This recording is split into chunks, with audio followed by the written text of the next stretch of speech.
हाँ साहब, आप बहुत घमंडी मंत्री थे, मैं नहीं, पूरा शहर कहता है। 193 करोड़ की योजना को आपने 423 450 कितने करोड़ की बना दिया। बदनाम कर दिया हमारे इस संस्कारधानी न्यायधानी को, खोदापुर नाम दे दिया गया। लज्जाहीन व्यक्ति थे। महिलाओं की मौत पर अस्पताल में जाकर हंस रहे थे, सेठगिरी करने आए। अमर अग्रवाल जी जो है वो 2018 से 2023 के बीच में अप्रासंगिक हो गए थे। मैं उनके जैसा अहंकारी नहीं हूँ अनुज जी, मैं उनके जैसा घमंडी नहीं हूं, मैं उनके जैसा सेठ नहीं हूं। मुंगेरी लाल का सपना दिखाते रहे जनता को, जनता की आंख में धूल झोंकते रहे। उनकी विश्वसनीयता खत्म हो चुकी है। 15 साल में एक चिरैया नहीं उड़ा पाए।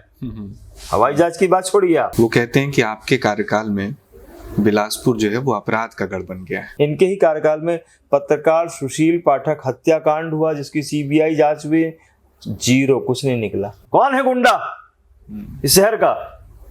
किसने करवाया था ये सब? कुछ अघोषित गुंडे थे इनकी सरकार में, नाम नहीं लेना चाहता। बहुत बड़ा काला धब्बा है बिलासपुर के लिए और माननीय अमर अग्रवाल जी के लिए। क्या कहीं उनकी मिली भगत से हुआ था? क्या पता। शर्मसार कर दिया था पूरे विश्व में, इतनी बड़ी घटना थी लापरवाही की, और उसको भूला नहीं जाएगा। पर वाह रे, भारतीय जनता पार्टी ऐसे लोगों को प्रत्याशी बनाती है। 17 के बाद बताऊंगा। वोटिंग हो जाने दो।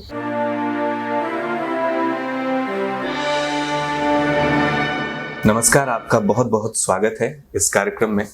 आज एक खास शख्सियत से आपकी मुलाकात करवाएंगे, जिनकी पहचान बताना बिल्कुल भी अनावश्यक है, जिसे सब जानते हैं। सर, बहुत बहुत स्वागत है आपका। और स्वागत के बाद तुरंत बाद आपका धन्यवाद। इतने बिजी शेड्यूल से प्रचार चल रहा है, आपने समय निकाला, उसके लिए बहुत बहुत शुक्रिया है आपका। तो बिना लाग लपेट के तुरंत शुरू करते हैं। अवश्य। थोड़ा सा पीछे मैं जा रहा हूँ। साल 2018 का चुनाव, 3 बार के मंत्री, 4 बार के विधायक अमर अग्रवाल। किसी ने नहीं सोचा था, शायद उन्होंने खुद भी नहीं सोचा होगा कि वो भी चुनाव हार सकते हैं। फिर एक शिक्षाविद, एक प्राइवेट यूनिवर्सिटी के चांसलर अचानक से चुनाव मैदान में उतरे और वो कर दिया जिसका किसी ने कल्पना नहीं की थी, जो किसी ने नहीं सोचा था। 2018 में जो जीत आपने दर्ज कराई, उसकी क्या वजह मानते हैं? क्या लगता है आपको? देखिए, 2018 के समय 15 साल की भारतीय जनता पार्टी की गवर्नमेंट का कुशासन, उनकी गलत नीतियां, उनका भ्रष्टाचार के मामले, विशेष रूप से अगर बिलासपुर की बात करते हैं तो बिलासपुर में यहाँ जो पुराने विधायक थे, जो पूर्व मंत्री के 15 साल मिनिस्टर रहे, उन्होंने इन 15 वर्षों में ऐसा कुछ भी नहीं दिया बिलासपुर को जो उल्लेखनीय हो। उनका नाता हमेशा कुछ ना कुछ कांडों से ही जुड़ा रहा पूरा। अब एक विधायक या कोई बनता है, फिर विधायक से मिनिस्टर बनता है, तो स्वाभाविक है शहर की अपेक्षाएं बहुत हो जाती हैं, जनता की अपेक्षाएं बहुत हो जाती है, उनकी जवाबदारी बहुत बढ़ जाती है, तो उतनी सूझबूझ और समझ से भी काम करना पड़ता है। लेकिन उनने 15 वर्षों में बड़े बड़े विभागों के मंत्री रहे वो, और उन्होंने इतनी लापरवाही शहर के साथ बरती कि सीवरेज जैसा एक अंडरग्राउंड ड्रेनेज सिस्टम जो है, उस योजना को बिना सोचे समझे आप लेकर आ गए। 193 करोड़ की योजना को आपने 423 450 कितने करोड़ की बना दिया। पूरे शहर को खोद डाला आपने। न जाने कितने लोगों की, दर्जनों लोगों की मौतें हो गई उसमें, सैकड़ों हजारों लोग घायल हुए उससे। पूरा शहर में धूल मिट्टी हुआ करता था। मुझे याद है कि उस वक्त एक चीफ जस्टिस हुआ करते थे कोई, उन्होंने बोल दिया था कि इतना धूल मिट्टी और इतना गड्ढे हैं कि शहर जाने का मन नहीं करता है। कितनी बड़ी शर्म की बात थी कि एक चीफ जस्टिस हाई कोर्ट के ऐसा कह रहे हैं। पेपर में छपा था ये बात। और क्या उनसे ऐसी जिम्मेदारी की अपेक्षा कर रहे थे क्या? ऐसी लापरवाही की अपेक्षा कर रहे थे? उनने तो अपने कार्यकाल में पूरी लापरवाही दिखाई। सीवरेज योजना शहर का नासूर बन चुकी थी और उनको कोई लेना देना नहीं था शहर से। आप इतने बड़े मिनिस्टर थे और मिनिस्टर होने के बाद आप इतने लापरवाह थे। आपकी सरकार में भ्रष्टाचार था, उस वक्त इतना भ्रष्टाचार था कि वो सीवरेज जैसी महत्वपूर्ण योजना, जो जनता की गाड़ी कमाई का पैसा था, वो नष्ट हो गया। वो पूरे शहर को खोदा उन्होंने, बदनाम कर दिया। हमारे इस संस्कारधानी न्यायधानी को खोदापुर नाम दे दिया गया। ये एक उदाहरण है। दूसरा उदाहरण अगर देते हैं कि इनके ही कार्यकाल में माताओं बहनों की इज्जत करते हैं अपन और पूजा करते हैं उनकी। नसबंदी एक योजना होती है, उस योजना को, वो योजना नसबंदी कांड में बदल गई। कल उसकी बरसी है 8 नवंबर जी। पहली सीवरेज योजना थी, वो सीवरेज कांड हो गया। दूसरी नसबंदी योजना थी, वो नसबंदी कांड हो गया। 13 महिलाओं की मौत हो गई। 13 महिलाओं की मौत हो गई। मौत पर कोई आंसू बहाता है, दुखी होता है, संवेदना व्यक्त करता है, लेकिन वो इतने लज्जाहीन मिनिस्टर थे, व्यक्ति थे, कहना चाहिए लज्जाहीन व्यक्ति थे, कि वो महिलाओं की मौत पर अस्पताल में जाकर हंस रहे थे। ऐसा कौन करता है सर? ऐसा व्यक्ति तो वही कर सकता है जो मानवताहीन हो, मानवताहीनता से भरा हुआ हो और सिर्फ सेठगिरी करने आए हैं, राज करने आए थे। वो तो जन सेवा थोड़ा ना कर रहे थे वो। तो मैं समझता हूँ कि ऐसे लोग, ऐसे बहुत सारे चीजें हैं, सीवरेज कांड, गर्भाशय कांड ले लिया जाए, एक्साइज मिनिस्टर रहे पूरे समय, शहर में हुक्का बार चलते रहते थे, छोटे छोटे बच्चे हुक्का पीने नशे का काम करते थे, शहर का वातावरण बहुत खराब हो गया था, एक डर पैदा करके काम करते थे। ये सारी चीजें हुआ करती थी। तो मेरे मन में शुरू से ही इच्छा थी कि देश की सेवा करनी है, समाज की सेवा करनी है। अवश्य मैं नौकरी करा, एक इंजीनियर ग्रेजुएट था, इंजीनियरिंग ग्रेजुएट था और जॉब करता था एजुकेशन फील्ड में, काफ़ी साल नौकरी करी। और मेरी इच्छा थी कि मैं बिलासपुर को एक अच्छा बिलासपुर बनाऊं। उस बिलासपुर के लोगों से मेरा बहुत प्यार था। बिलासपुर में मैं बहुत सभी समाजों के साथ, सभी वर्गों के साथ बहुत अच्छा तालमेल था और मैं चाहता था कि मैं उनकी सेवा करूं। और मेरी इच्छा ये थी कि मेरा बिलासपुर जो है बहुत आगे जाए, इसलिए मैं राजनीति में आया और धूम मचा दी। खैर, 2018 का चुनाव आपने जीत लिया। अब ये 2023 है, स्थिति पहले से कुछ अलग है। आपके बारे में भी बहुत सारी बातें कही जाती हैं। आपके जो प्रमुख प्रतिद्वंदी हैं अभी, अमर अग्रवाल, वो बार बार ये कहते हैं कि शैलेश पांडे बहुत कमज़ोर विधायक हैं, अपनी ही सत्ता से जूझते रहते हैं, बिलासपुर के लिए कोई काम नहीं करवा पाए। आपके कार्यकाल में कौन से वो काम रह गए जो आप नहीं करवा पाए, जिसके लिए अमर अग्रवाल इतने आरोप लगा रहे हैं? और अपनी विधायकी के लंबे कार्यकाल में अमर अग्रवाल ने ऐसे कौन से बड़े काम करवा लिए जिनके दम पे वो आप पर ये आरोप लगा सकते हैं? अब अमर अग्रवाल जी जो है वो 2018 से 2023 के बीच में सालों तक गायब रहे, अप्रासंगिक हो गए थे, अप्रासंगिक व्यक्तित्व हो गए थे। और फिर अचानक उनकी पार्टी ने उनको टिकट दे दिया।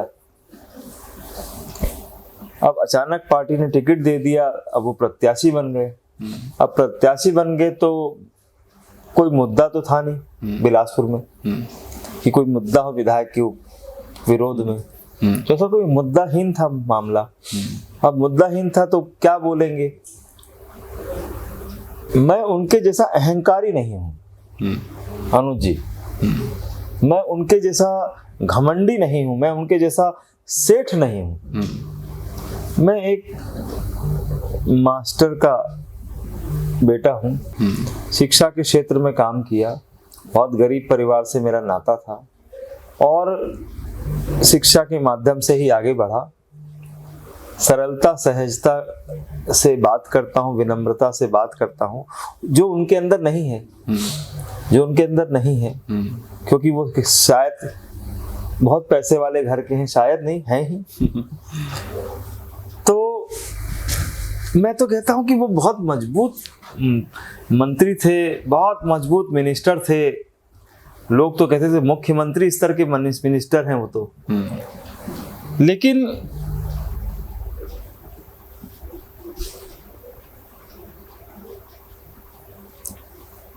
काम तो नहीं करवा पाए। मैंने बोला ना, कांडों से उनका नाता था। नसबंदी कांड, गर्भाशय कांड, अखफोड़वा कांड, भदौरा कांड भी उनके कार्यकाल में हुआ और बहुत सारे ऐसे काम थे। मैं एक विधायक होकर भी वो काम करवा दिया बिलासपुर में जो वो मंत्री होकर नहीं करवा पाए। अरपा नदी की बात करूंगा, वो अरपा नदी को बोलते थे टेम्स बनाऊंगा। लंदन घूमने गए थे तो वहां से टेम्स नदी देख आए थे, तो बोले थे अरपा को मैं टेम्स जैसा बनाऊंगा। बहुत विदेश यात्रा करी उन्होंने। फिर गुजरात की साबरमती बनाऊंगा, अहमदाबाद की। एक ईंटा नहीं रख पाए। क्यों? आपकी इच्छा शक्ति क्यों कमजोर थी? आप झूठा वादा करते रहे, आप मुंगेरी लाल का सपना दिखाते रहे जनता को, जनता की आंख में धूल झोंकते रहे। आपको मतलब आरोप लगाने में शर्म भी नहीं आई। मैं तो विधायक होके ही काम करवा दिया। अरपा में आज बैराज बन रहे हैं 2, आप देख रहे हैं। झूठ तो नहीं कह रहा हूँ। बिल्कुल बन रहे हैं। पानी रोक रहे हैं। अरपा को 12 मासी बहने वाली नदी बनाना था, उसका वादा किया था, उस पर काम किया। अभी जो घोषणा पत्र उन्होंने बिलासपुर के लिए फिर जारी किया, उसमें अरपा नदी में 12 महीना पानी लाने के लिए बैराज की बात फिर से उन्होंने की। वो तो कर ही नहीं पाए ना, वो तो कर ही नहीं पाए। अभी तो वो फिर मुंगेरी लाल का सपना दिखा रहे हैं। उनकी विश्वसनीयता खत्म हो चुकी है शहर में। अब आप क्या करा रहे हो? वो तो हमारी सरकार ने बना ही दिया, वो तो हम नहीं बनवा दिए। पानी रुकेगा, पानी बहेगा, जल स्तर बढ़ेगा वह शहर का। उन्होंने अरपा ले लो, बड़ी बड़ी बातें करते थे। हवाई चप्पल पहन के करेंगे हवाई सेवा। अरे हवाई चप्पल पहनने का मतलब क्या हुआ? हवाई चप्पल मतलब उस व्यक्ति को आप टारगेट करके बोल रहे हो जो जूते नहीं खरीद सकता है। उस गरीब आदमी को आपने है ना सपनों के पंख लगा दिए, झूठे सपनों के। 15 साल में एक चिरैया नहीं उड़ा पाए। हवाई जहाज की बात छोड़िए आप। धोखा दिया आपने लोगों को, आपकी सरकार ने धोखा दिया। हमारी सरकार ने एयरपोर्ट चालू किया, बनाया ना सरकार ने। सरकार ने 3C कैटेगरी का बना दिया। अभी 3C नाइट लैंडिंग का बन गया लगभग। जमीन मांग रहे, हम तो 4C के लिए तैयार है। हमारी सरकार, हमारे मुख्यमंत्री जी, वो जमीन में अड़ंगा अड़ाना तो बहुत हमारी सरकार छत्तीसगढ़ के साथ बहुत भेदभाव। आप तो देख ही रहे रेलवे के साथ। छत्तीसगढ़ की जनता के साथ भारतीय रेल जीवन रेखा मानी जाती है देश की। हजारों ट्रेनें रद्द हुई हैं। क्या स्थिति है आप बताइए? आज रेलवे की विश्वसनीयता पे प्रश्न चिन्ह लग गया छत्तीसगढ़ में। इतनी ट्रेनें रद्द हुई हैं, इतनी लेट चलती हैं। ये स्थिति बाकी प्रदेश में क्यों नहीं है? यहीं क्यों है? तो वो जो आरोप लगा रहे हैं, मैं तो कहता हूँ हाँ, मैं विधायक बन के उतने काम करवा डाला जो आप मंत्री होके नहीं कर पाए, क्योंकि आपका अहंकार बहुत था आपके अंदर। आपकी सरकार में बहुत से स्कूल बंद हुए, मेरी सरकार में बहुत से स्कूल इंग्लिश मीडियम के चालू हुए। 14 स्वामी आत्मानंद खुले हैं, एक स्वामी आत्मानंद का कॉलेज भी है। 9000 बच्चे स्कूल में पढ़ रहे हैं, एक लगभग 1000 बच्चों के आसपास कॉलेज में पढ़ रहे हैं। इंग्लिश मीडियम से बच्चों, गरीब लोगों को फायदा हो रहा है, शिक्षा का स्तर बढ़ रहा है, लोगों का सोशो इकोनॉमिक डेवलपमेंट हो के लिए बहुत जरूरी है एजुकेशन। मैं तो वो काम किया ना। हाँ, मैं विधायक था मामूली। हाँ साहब, आप बहुत घमंडी मंत्री थे, मैं नहीं, पूरा शहर कहता है। क्यों नहीं करवाया आपने काम? कौन रोक रहा था आपको? सरकार भी आपकी थी, आप मिनिस्टर थे, कौन रोक रहा था? क्यों? क्योंकि आप करना चाहते ही नहीं थे। अच्छा, आपकी इस बात से एक किस्सा याद आया। कुछ दिन पहले हम पुलिस स्टेशन में मैं खड़ा हुआ था, तो उनके साथ जनसंपर्क में घूमने वाले कुछ लोग हैं जो अपने किसी काम से आए होंगे, और कुछ पत्रकारों से क्या स्थिति चल रही है चुनाव की, इस बात पे उनकी चर्चा हो रही थी। तो उनके ही किसी व्यक्ति ने कहा कि शैलेश पांडे बिल्कुल दंडवत हो जाते हैं लोगों के सामने, नरम स्वभाव के हैं, और भैया सेठ जी इससे नीचे नहीं हो पा रहे हैं। तो ये जो आपका स्वभाव है, जिसकी बात आप भी कर रहे हैं, जो लगभग सारा शहर इस बात को महसूस करता है और कहता भी, ये वाकई में आपका स्वभाव है या चुनाव के लिए ये स्वभाव है, या बतौर नेता ये स्वभाव है, या उसके बाद भी ये स्वभाव रहता है आपका? और ये कितना असर डालता है चुनाव में? देखिए,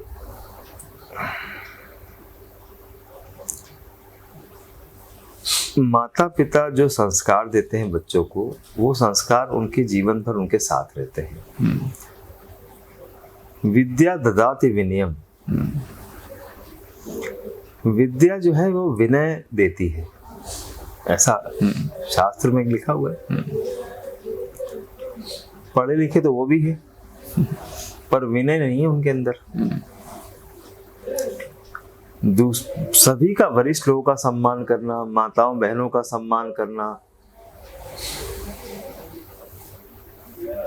ये बचपन से पढ़ते आ रहे हैं हम लोग। मैं विधायक जब नहीं था तब भी मैं बहुत सम्मान करता था सभी लोगों का। 5 साल मैं विधायक रहा, उस वक्त भी 5 साल में सम्मान किया सबका। सबको प्रणाम करता हूँ, बड़ों को प्रणाम, आशीर्वाद मांगना, आशीर्वाद लेना, बड़ों को सम्मान करना, आदर करना, ये तो हमारी इस भारतीय संस्कृति है। सेठ जी से ये नहीं हो सका, वो नहीं कर सके क्योंकि वो धनवान थे। इसका नुकसान क्या इस चुनाव में भी हो सकता है उनको? देखिए, चुनाव से इसको ना जोड़ा जाए, ये तो व्यक्ति का स्वभाव है। उनका कुछ अपना एक स्वभाव है, मेरा कुछ अपना एक स्वभाव है। इसमें ये कोई चुनावी बातें नहीं है। मैं तो कह रहा हूँ ना, मैं तो विधायक होके इतने सारे काम करा दिया जो वो मंत्री होके नहीं करा पाए। वो अपने आप को पावरफुल बोलते हैं, तो 15 साल क्या किया फिर उन्होंने? उनकी पावर ने इस शहर का नुकसान किया, और मेरी सरलता ने, विनम्रता ने इस शहर को आगे बढ़ाया, फायदा दिलाया, लोगों का सम्मान किया। ये अंतर है। अच्छा, वो एक और आरोप लगाते हैं आप पर। वो कहते हैं कि आपके कार्यकाल में बिलासपुर जो है वो अपराध का गढ़ बन गया है। आपको क्या याद आता है, आपके कार्यकाल में ऐसे कौन से अपराध हुए जिसको आप संभाल नहीं पाए, और उसके पहले के 15-20 सालों में कोई ऐसी घटनाएं याद आती हैं? क्यों इस तरह के आरोप हैं कि अपराध गढ़ बन गया बिलासपुर? देखिए, हम लोग जिस प्रकार से, हमारी सरकार में लॉ एंड ऑर्डर था और इनकी सरकार में जो लॉ एंड ऑर्डर था, उसमें एक बात बहुत विशेष आपने ध्यान दी होगी, जो मैंने बहुत महसूस करी है, कि हमारी सरकार की पुलिस जो है बहुत चौकस रहती है और फटाक से कार्रवाई करती है।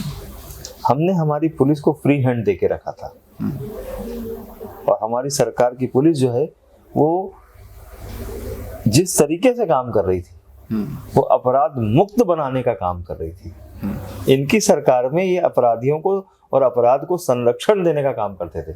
इनके समय में जो संस्कृति थी लॉ एंड ऑर्डर की, वो अपराध सहित काम, उनको फर्क ही नहीं पड़ता था। जुआ सट्टा चल रहा है, चलने दो, लोग मर रहे दो, गांजा पी रहे हैं लोग, हुक्का में बच्चे हुक्का बार में जा रहे हैं, पीने दो। सेठ जी को फर्क ही नहीं पड़ता था, वे व्यवसायी आदमी थे। कोई बड़ा अपराध इनके कार्यकाल का याद आता है? हम संवेदनशील सरकार है। इनके कार्यकाल में जीप टॉकीज गोलीकांड हुआ, इनके कार्यकाल में होटल इंटरसिटी गोलीकांड हुआ, इनके ही कार्यकाल में बोबड़े हत्याकांड हुआ, इनके ही कार्यकाल में एक वरिष्ठ आईपीएस ऑफिसर ने आत्महत्या कर ली, इनके ही कार्यकाल में पत्रकार सुशील पाठक हत्याकांड हुआ जिसकी सीबीआई जांच हुई, जीरो, कुछ नहीं निकला। इनके कार्यकाल में ये कांडों से भरा रहा। थाने में घुस के मारते थे इनके नेता, गुंडागर्दी करते थे, कई उदाहरण दे सकता हूँ। इनके ही कार्यकाल में अहंकारी, जो सबसे ज्यादा अहंकार अमर अग्रवाल जी ने जो दिखाया अपने 15 साल में, जो पूरे शहर नहीं पूरे देश को जिसकी पीड़ा हुई, कि आपने कांग्रेसियों को कचरा कहा था। कांग्रेसी कचरा है। कांग्रेस पार्टी कितना बड़ा राजनीतिक दल है, इस देश का सबसे पुराना राजनीतिक दल है। आपने कांग्रेसियों को कचरा कहा, यानी पूरे देश के कांग्रेसी कचरा है। जिस देश के लोगों ने स्वतंत्रता संग्राम सेनानी हुआ करते थे, जिस कांग्रेस ने देश को आजाद कराया, जिस आजाद भारत की आप पैदाइश हैं, आप कांग्रेसियों को कचरा बोले थे। उसका राजनीतिक विरोध करने के लिए गई थी कांग्रेस पार्टी, और उस पर आपने लाठी कांड करवा दिया था, लहू लुहान कर दिया था। कौन है गुंडा इस शहर का? किसने करवाया था ये सब? और अगले दिन आप भाषण दे रहे थे अपनी सभा में कि मुझे हजारों फोन आए, आप कांग्रेसियों को और लाठी पड़वानी चाहिए थी। यही ना? अब आप बताइए, लॉ एंड ऑर्डर किसका खराब था? कौन गुंडागर्दियों को संरक्षण दे रहा था? कौन गुंडों को संरक्षण दे रहा था? और कौन वास्तविक गुंडा है? कोई घोषित गुंडा है, कोई अघोषित गुंडा है। कोई मुख्य अतिथि बनने के लिए गुंडागर्दी करता था, लोगों की जमीनें हड़पने के लिए गुंडागर्दी करता था। कुछ अघोषित गुंडे थे इनकी सरकार में, नाम नहीं लेना चाहता। ठीक है, तो आखिरी सवाल में जाने से पहले एक सवाल और पूछ लेता हूँ, क्योंकि कुछ दिन बाद चुनाव होने, वोटिंग होनी है, और सबने कुछ बातें सोची होंगी कि चुनाव जीतने के बाद वो ये काम करवाएंगे। अगर इस बार भी आप चुनाव जीत जाते हैं तो बिलासपुर को लेके क्या परिकल्पना है आपकी?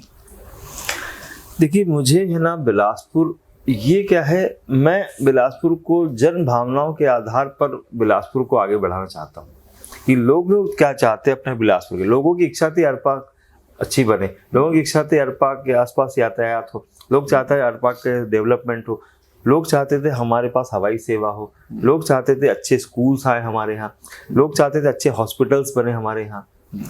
तो जो डेवलपमेंट जिसे हम कहते हैं, डेवलपमेंट लोगों का व्यक्तिगत विकास हो, हर व्यक्ति पढ़ा लिखा और उच्च शिक्षित हो, गरीब से गरीब आदमी भी अच्छी शिक्षा ले सके, शहर में एक अच्छा वातावरण बन सके, अधोसंरचना भी बहुत बेहतर होनी चाहिए। और मेरा बिलासपुर जो है वो रायपुर से कहीं भी कम ना हो, इस दिशा में मैं आगे तक काम करता रहूंगा।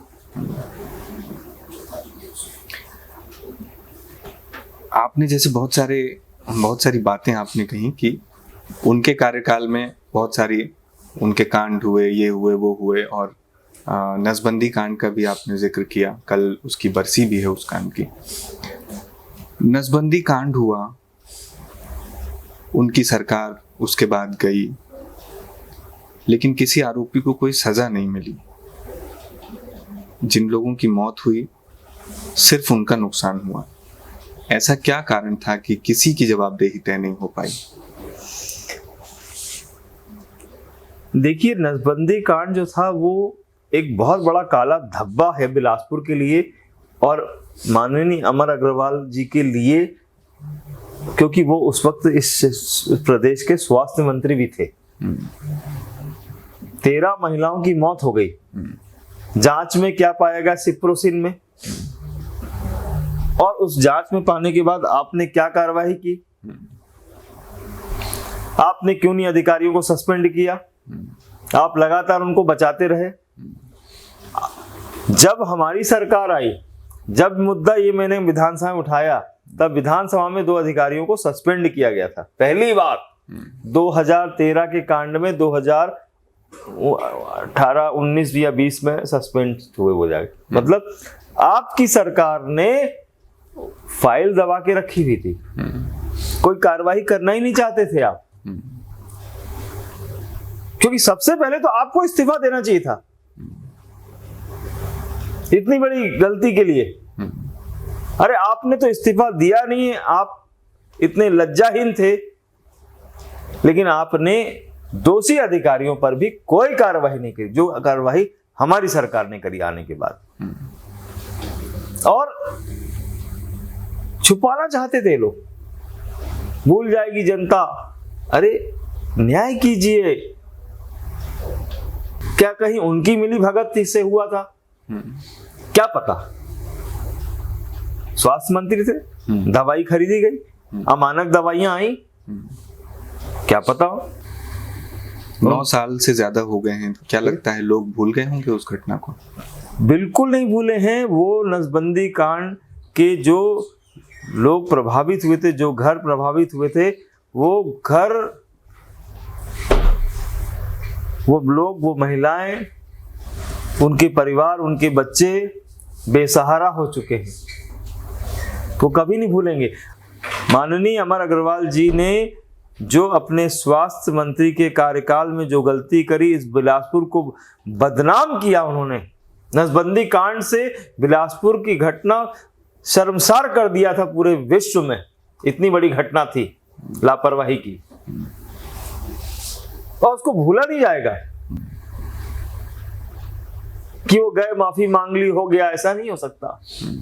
क्या वो बच्चों की माताएं वापस ला सकेंगे? क्या उनके बच्चों की जिंदगी भर की जो मां से बिछड़ गए वो ममता दे पाएंगे? क्या उनने दिया, या क्या उनने पूछा जाके उसके बाद कभी, कांड के बाद? मैं नहीं समझता। और ये नसबंदी कांड से उन्होंने पूरे बिलासपुर को शर्मसार कर दिया था। पर वाह रे, भारतीय जनता पार्टी ऐसे लोगों को प्रत्याशी बनाती है जिनका वास्ता जो है वो बहुत ही इस प्रकार के घटनाओं से कार्यकाल जुड़ा रहा पूरा। तो इस बार, जैसे आप पिछली बार लगभग 10,000 वोटों से जीते थे, इस बार कितने का अनुमान? 17 के बाद बताऊंगा। वोटिंग हो जाने दो जी, तब तक समझ में आ जाएगा। ठीक है। तो बहुत सारी बातें हमने आपसे सवाल किए और बहुत सारी बातों का आपने खुल के जवाब भी दिया। तो बहुत अच्छा लगा आपसे मुलाकात करके, बहुत शुक्रिया एक बार फिर से कि आपने इतनी व्यस्तता में समय निकाला। आगे फिर से मुलाकात करते रहेंगे आपसे। बहुत बहुत शुक्रिया। धन्यवाद।